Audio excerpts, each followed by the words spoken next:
हाँ जी, दादा भाई नौरोजी ने धन की निकासी का जो सिद्धांत दिया उसके बारे में आज हम बात करेंगे।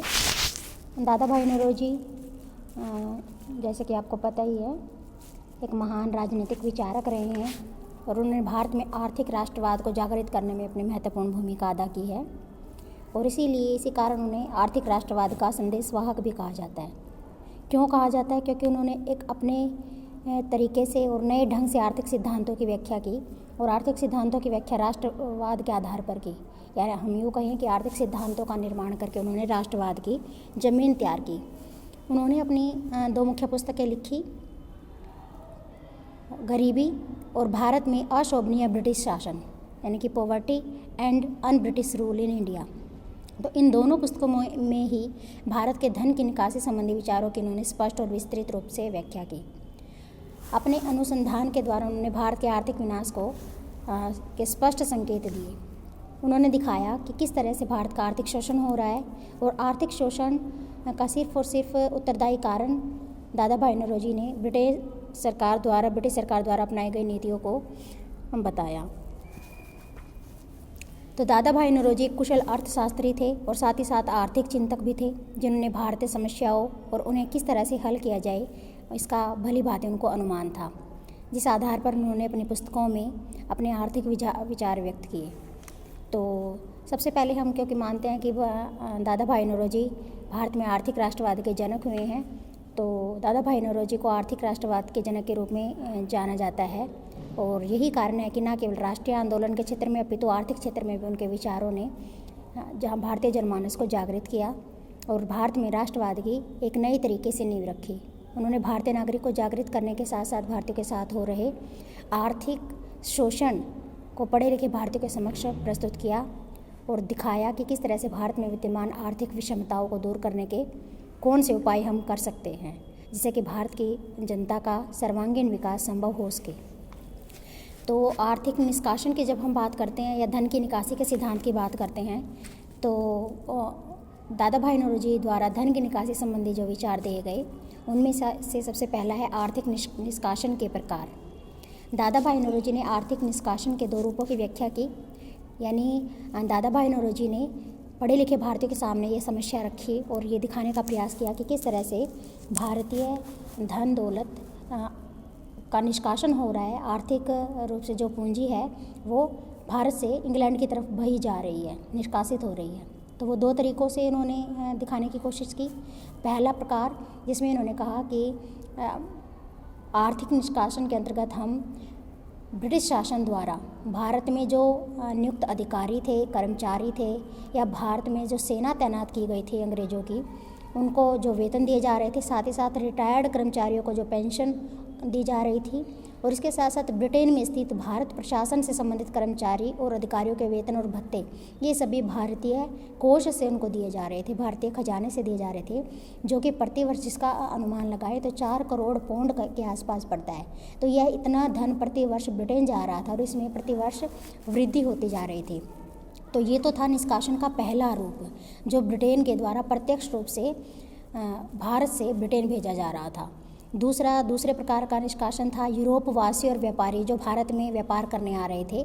वो व्यापार के लिए समय पर, क्योंकि उस समय हमारे यहाँ पर अंग्रेज़ों का शासन था, तो अंग्रेज सरकार ही काम कर रही थी, तो अंग्रेज़ों से ही आज्ञा मांगी जाती थी व्यापार करने के नाम पर। तो ऐसे में व्यापार से जो लाभ उनको प्राप्त होता था, विदेशी सरकारों को, यूरोप वासियों को और व्यापारियों को, तो उस लाभांश के तौर पर वो जो करोड़ों की पाउंड की राशि थी वो ब्रिटेन भेजी जा रही थी और वो राशि भी कहाँ से भेजी जा रही थी?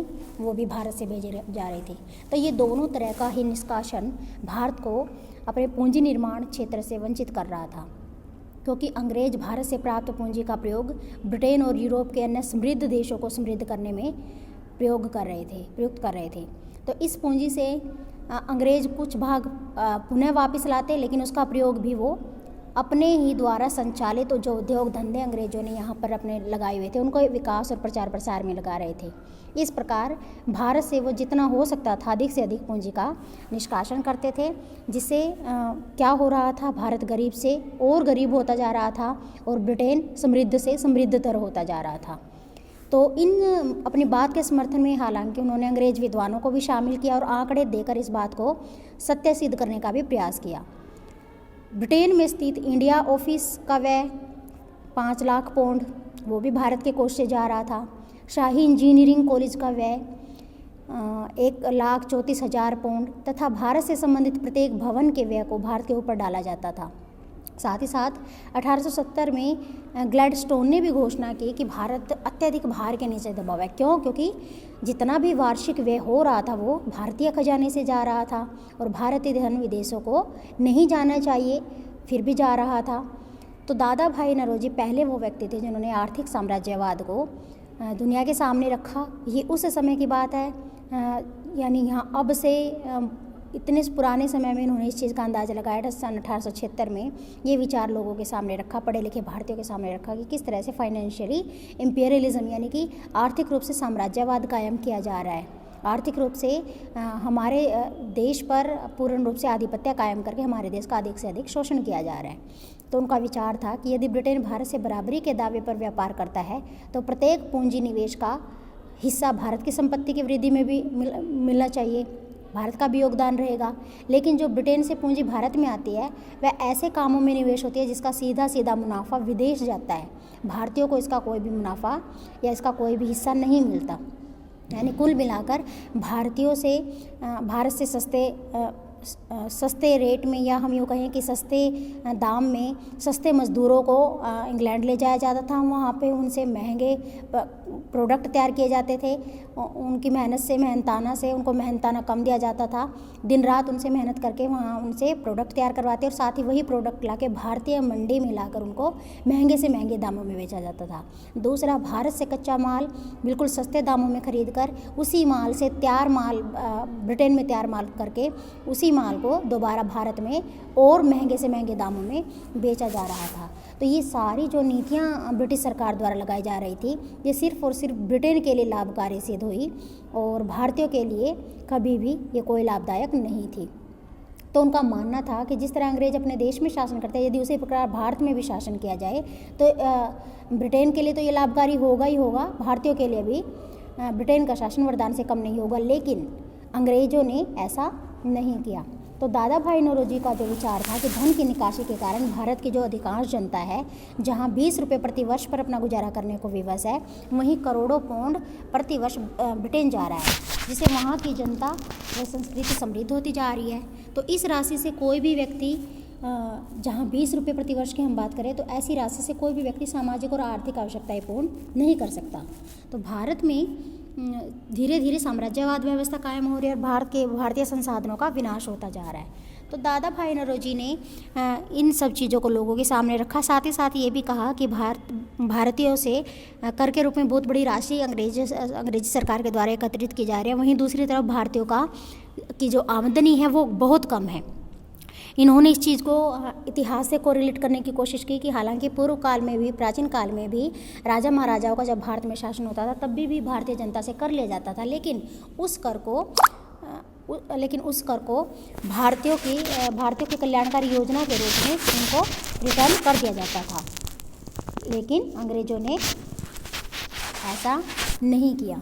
तो यानी कुल मिलाकर सिर्फ और सिर्फ आर्थिक साम्राज्यवाद और शोषण के उद्देश्य से अंग्रेज भारत में शासन करने के लिए आए हुए थे, जिसकी वजह से ब्रिटिश नागरिक जो भारत में नियुक्त थे वो और ज़्यादा अमीर होते जा रहे थे और आम भारतीय वो गरीब होता जा रहा था। यानी कि भारत अपने आप में ही 2 टुकड़ों में बटा हुआ था, एक समृद्ध भारत और एक निर्धन भारत। निर्धन भारत जहाँ पर भारतीय शासन कर रहे थे, जहाँ पर भारतीय रह रहे थे, और समृद्ध भारत जहाँ पर अंग्रेजों का शासन था। तो इस प्रकार से इन्होंने दिखाने की कोशिश की कि किस तरह निर्धन भारत की धन संपदा, जमीन आदि सब छीन कर ब्रिटेन अपने देश में ले जा रहा है। पूरा विश्व इसको मूक दर्शक बनकर देख रहा है और भारत को विश्व के निर्धन देशों की श्रेणी में लाकर खड़ा कर दिया गया है। सेकंड है भारत का आर्थिक शोषण ब्रिटेन की आर्थिक नीतियों के कारण। दादा भाई नौरोजी ने अपने आर्थिक विचारों में ये सिद्ध करने का कार्य किया कि भारत में जो आर्थिक विषमता विद्यमान है, जो आर्थिक शोषण विद्यमान है, इसके लिए स्वयं भारतीय उत्तरदायी नहीं है। इसके लिए उत्तरदायी कौन है? इसके लिए उत्तरदायी है ब्रिटिश शासन व्यवस्था और उनकी आर्थिक नीतियाँ। ब्रिटिश शासन का जो स्वरूप है वो शोषक और दमनकारी रहा है। यहाँ की निर्धन जनता से करों के रूप में बहुत बड़ा धन वसूल किया जाता था और एक बहुत बड़ा भाग जन कल्याण की नीतियों में लगाने के बजाय ब्रिटेन को समृद्ध बनाने के लिए भेज दिया जाता था। तो अंग्रेज़ों के द्वारा जो भारत का शोषण हो रहा था ये आर्थिक शोषण था। तो दादा भाई नौरोजी का कहना था कि अगर ये आर्थिक शोषण बंद कर दिया जाए तो कम से कम किया जाए तो न्याय की दृष्टि से अभी हम देखें तो भारत भी विकास कर सकता है, भारत भी कल्याण कर सकता है, यानी इससे भारत का सर्वांगीण विकास हो सकता है। तो इसीलिए उन्होंने अंग्रेज़ों को चेतावनी भी दी कि भारत के आर्थिक शोषण को विश्व के सामने प्रस्तुत किया जाए ताकि ब्रिटिश शासन तंत्र को गंभीर रूप से लिया जा सके और भारत का आर्थिक शोषण होने से रोका जा सके। उसके बाद भारतीय व अंग्रेज की आय और कर में अधिक अंतर। दादा भाई नौरोजी का विचार था कि अंग्रेज़ों के द्वारा जो कर लिया जा रहा है भारत की गरीब जनता से वो बहुत मात्रा में वसूल किया जा रहा है, जबकि भारतीयों की आय या आमदनी बहुत कम है। भारत में आमदन और कर के मध्य इतना भारी अंतर ब्रिटिश सरकार ने कर रखा था। अगर इसको हम कंपैरिजन करने की कोशिश करें प्राचीन काल से, तो प्राचीन काल में भी हमारे पूर्वजों के समय में भी कर दिया जाता था, लेकिन वही कर कल्याणकारी योजना के रूप में लौटा भी दिया जाता था। वहीं दूसरी तरफ हम देखें कि इन्होंने एग्जाम्पल रखा कि ब्रिटेन में जो कर सरकार के द्वारा लोगों पर लगाया जा रहा है, ब्रिटेन के नागरिकों पर लगाया जा रहा है, उसका वह भाग उन्हीं नागरिकों के कल्याणकारी योजनाओं पर वह भी कर देती है, परंतु हमारे भारत में ऐसा वो नहीं कर रहे। पहली बात तो हमारे यहाँ पर लोगों की आय ही बहुत कम है और आय के कंपैरेटिवली कर बहुत ज़्यादा लगाया जा रहा है। दूसरा, वह कर भारतीयों की कल्याणकारी योजनाओं के ऊपर लगाने के बजाय ब्रिटेन की समृद्धि के लिए भेजा जा रहा है।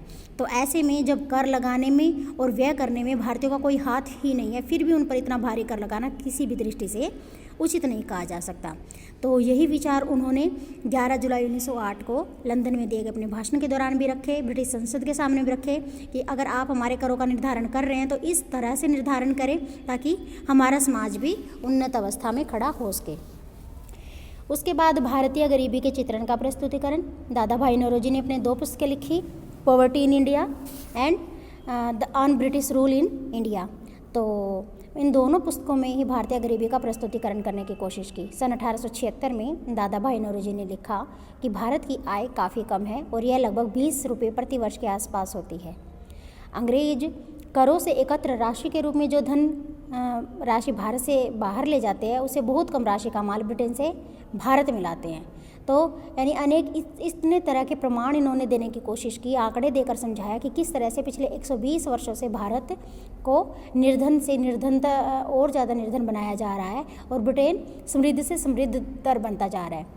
तो इन सब का मुख्य कारण सिर्फ और सिर्फ भारत की गरीबी के लिए ब्रिटिश शासन, अधिकारी, प्रशासन और सेवा पर किए जाने वाला खर्च तो है ही है, साथ ही गैर आवश्यक खर्च जो ब्रिटिश सरकार के द्वारा समय बेसमय भारतीयों पर लगाए जा रहे हैं। यानी कि भारत को गरीब बनाने में सबसे बड़ा उत्तरदायी कारक अंग्रेजों की हानिकारक नीतियाँ थी, प्रशासनिक नीतियाँ। तो भारत की अपार धन संपदा ब्रिटेन जाने के कारण भारत की राष्ट्रीय पूंजी का पतन होता जा रहा है, जिसके कारण भारत और ज़्यादा गरीब होता जा रहा है और जो अंग्रेज है या ब्रिटिश सरकार है वो और ज़्यादा अमीर होती जा रही है। तो भारतीय गरीबी का खोल कर चित्रण करने की कोशिश की दादा भाई नौरोजी ने। उसके बाद श्रमिकों की दयनीय स्थिति। दादा भाई नौरोजी भारत और ब्रिटेन के श्रमिकों की दयनीय स्थिति से भली भांति परिचित थे और वो चाहते थे कि इनकी स्थिति में सुधार लाया जाए। तो इसीलिए उनका उद्योगवाद में भी गहरी रुचि और ज्ञान था। साथ ही साथ उन्हें श्रम की मान्यता और कानून बनाने के लिए वो प्रयासरत रहे। इसके साथ श्रम न्यायालय की स्थापना के लिए उन्होंने योजना बनाई। साथ ही साथ श्रमिकों के लिए पेंशन योजना और वृद्धावस्था पेंशन योजना भी आरंभ की। यानी कि उन्होंने ब्रिटिश नीतियों के कारण भूखमरी की कगार पर पहुंच चुके भारतीय श्रमिक और किसानों की आवाज़ ब्रिटिश संसद में उठाई। कहने का अभिप्राय है कि श्रमिक प्रेम के कारण ही वो भारतीय और ब्रिटिश श्रमिकों में काफ़ी प्रिय रहे हैं और भारतीय श्रमिकों की दुर्दशा का मार्मिक चित्रण दुनिया के सामने प्रस्तुत करने वाले वो पहले एकमात्र विचारक थे। शाही आयोग की नियुक्ति की मांग। दादा भाई नौरोजी ने भारत के आर्थिक शोषण और ब्रिटेन और भारत के मध्य वित्तीय संबंधों की जांच करने के लिए एक शाही आयोग की नियुक्ति करने की मांग की। उनका मानना था कि किस विधि से ब्रिटिश शासन के द्वारा भारतीयों का शोषण हो रहा है, इसकी जांच की जाए। किस तरह से भारत का धन ब्रिटेन की ओर प्रवाह कर रहा है, इसकी जांच की जाए और उसकी जांच के लिए उन्होंने एक शाही आयोग गठन करने की मांग की। साथ ही साथ देश के आर्थिक जीवन, मुख्यतः वित्तीय स्थिति के विषय में भी उन्होंने अपने आंकड़े प्रस्तुत करे और आंकड़े प्रस्तुत करके इस भारत की आर्थिक दशा को लोगों के, दुनिया के, विश्व के सामने रखने का प्रयास किया कि किस तरह से भारतीयों का आर्थिक रूप से शोषण हो रहा है और पूंजी निष्कासन हो रहा है, यानी कि भारतीय पूंजी का प्रवाह भारत से ब्रिटेन की ओर जा रहा है। तो ये सभी विचार दादा भाई नौरोजी के आर्थिक विचारों के बारे में, इनके विचारों को दर्शाते हैं। साथ ही साथ दादा भाई नौरोजी ने भारत के आर्थिक शोषण के लिए सीधा ब्रिटिश शासन को उत्तरदायी माना है। भारत में जो विद्यमान आर्थिक विषमता है, आर्थिक शोषण जो हो रहा है, उसके लिए आर्थिक ब्रिटिश नीतियाँ उत्तरदायी थी। इसके साथ साथ उच्च पदों से भारतीयों को वंचित रखना, इन्होंने अपना विचार प्रस्तुत किया कि ब्रिटिश शासन व्यवस्था जानबूझकर एक सोची समझी रणनीति के तहत भारतीयों को उच्च पदों से वंचित रखना चाहती है। इसके कारण भारत नैतिक शोषण की तैयारी भी इन्होंने आरंभ कर दी। इनका मानना था कि भारतीयों को केवल निम्न पदों तक, यानी कि कुछ पद है जैसे भारतीयों को उप संग्राहक पद, अतिरिक्त सहायक आयुक्त पद और उप पुलिस अधीक्षक पद, इन पदों पर नियुक्त नहीं हो सकते, या जिन पदों के लिए वो उपयुक्त थे उन पदों से उनको वंचित रखा जा रहा है। तो दादा भाई नौरोजी ने जन सेवाओं का भारतीयकरण करने के पक्ष में अपनी वकालत की ताकि प्रशासनिक व्यय को कम किया जा सके। इनका मानना था कि यदि हम भारतीय जनता में कुशलता है, क्षमता है, योग्यता है, तो हम भी मितव्ययी तरीके से शासन चला सकते हैं और हमें ऐसा करने देना चाहिए। उन्होंने अपने 95 पृष्ठ की पुस्तक लिखी, भारत में भारतीय कर्मचारियों की कार्य क्षमता के प्रमाण। उसमें उन्होंने ये सिद्ध करने का प्रयास किया कि शासन के विभिन्न विभागों में अलग अलग छोटे छोटे और बड़े बड़े जितने भी पद हैं, उन सब पर नियुक्त कर्मचारियों ने अपनी योग्यता और निष्ठा से काम करके ये सिद्ध किया है कि भारतीय भी अपनी क्षमता में किसी अन्य देश के नागरिक से कम नहीं है। तो ऐसे में भारतीयों को भी उच्च पदों पर नियुक्त कर दिया जाना चाहिए। इसके साथ साथ औद्योगिकरण पर बल, दादा भाई नौरोजी ने भारत देश की आर्थिक व्यवस्था को सुधारने के लिए बड़े पैमाने पर भारत में औद्योगिकरण की आवश्यकता पर बल दिया। उनका मानना था कि धन के अभाव में हालांकि हम बड़े स्तर पर उद्योग नहीं लगा सकते, लेकिन लघु और कुटीर उद्योगों को कम पूंजी लगाकर हम पूर्ण रूप से सृजित कर सकते हैं। और यदि भारत से ब्रिटेन को धनराशि जो जा रही है, इंग्लैंड की ओर जा रही है, उसको रोक दिया जाए तो भारत मुक्त व्यापार की नीति को अपनाकर अपने उद्योगों का निर्माण कर सकता है। यानी ये चाहते थे कि पूंजी के उपलब्ध होने से हम ज़्यादा से ज़्यादा यहाँ पर मशीन और तकनीकों को खरीदकर उद्योग धंधों को स्थापित कर सकते हैं। और जब सभी उद्योग धंधे भारतीयों के हाथ में होंगे, ऑब्वियसली हमारे यहाँ के संसाधनों का और पूंजी का दोहन कम होगा और हमारे यहाँ के लोगों को यहीं पर रोजगार मिलेगा, साथ ही साथ हमारे देश का आर्थिक रूप से विकास होगा। तो उनका मानना था कि भारतीय धन का भारतीय हित में प्रयोग करना चाहिए, ना कि भारतीय धन को विदेश में या ब्रिटेन में भेज देना चाहिए। ये इस चीज़ के अगेंस्ट थे। इसके साथ साथ प्रशासनिक सेवा में सुधारों की मांग, दादा भाई नौरोजी ने ब्रिटिश जनता और संसद के सामने बार बार ये रखा कि प्रशासन में सुधार लाया जाना चाहिए और इसके लागू करने का इन्होंने विचार उठाया। उनका मानना था कि भारतीयों को भी इंडियन सिविल सर्विसेज की परीक्षाएं देने का अधिकार दिया जाना चाहिए। साथ ही साथ सिविल सेवा में बैठने के लिए जो आयु है 23 से घटाकर 22 वर्ष कर देनी चाहिए। और भी बहुत सारे प्रशासनिक सुधार इन्होंने सुझाए, जैसे कि भारत सचिव की और भारत परिषद की समाप्ति की जाए। भारत में तैनात जो सैनिक और प्रशासनिक अधिकारी हैं उनके ऊपर कम से कम व्यय किया जाना चाहिए और अगर जितना भी खर्चा होता है वो भारत और ब्रिटेन में बराबर बांट देना चाहिए। साथ ही साथ भारत में जो गरीबी बढ़ती जा रही है उसके कारणों की जांच पड़ताल करने के लिए एक आयोग का गठन किया जाना चाहिए। इसके साथ इन्होंने विचार सुझाए कि भारतीय सेवाओं का भारतीयकरण कर देना चाहिए और साथ ही निर्वाचित प्रतिनिधियों को केंद्र और प्रांतीय विधानमंडलों में निर्वाचित प्रतिनिधियों को शामिल किया जाना चाहिए। यानी कि समय समय पर इन्होंने प्रशासनिक सेवाओं में सुधारों की मांगों को भी आगे रखा। तो कुल मिलाकर हम इस निष्कर्ष पर पहुंचते हैं कि उन्होंने अपने प्रयत्नों को केवल अंग्रेजों से याचना करने तक सीमित नहीं रखा, अपितु इस संदर्भ में उन्होंने अंतर्राष्ट्रीय सम्मेलन जो आयोजित हुए समय समय पर उनके सामने भी भारतीयों के शोषण को जनता के सामने रखा, विश्व के सामने रखा। और साथ ही साथ उनका मत था कि ज़्यादा से ज़्यादा अगर भारतीय स्वदेशी आंदोलन में भाग लेंगे और विदेशी का बहिष्कार करेंगे तो इससे तत्कालीन समाज में आर्थिक विषमता कम होगी, ज़्यादा से ज़्यादा रोजगार हमें मिलेगा और हमारा जो देश है वो उन्नत होगा, विकासशील होगा। क्योंकि जितना हम स्वदेशी अपनाएंगे उतना ही हम राष्ट्रवाद की प्रेरणा पर चलेंगे, राष्ट्रवाद की भावना को अपने अंदर अभिभूत करेंगे और साथ ही साथ हम अपने जीवन स्तर को भी ऊंचा उठा सकते हैं। तो इस तरह से इन्होंने कर अनुपात को कम करके भारतीय धन का प्रयोग भारतीय समाज के विकास पर व्यय किए जाने पर भी बल दिया। और इस तरह से इन्होंने अपने विचारों के द्वारा दर्शाया कि किस तरह से भारत आर्थिक रूप से शोषण का शिकार हो रखा, और अगर इन सुधारों को अपना लिया जाए तो किस तरह से भारत आर्थिक रूप से तरक्की कर सकता है।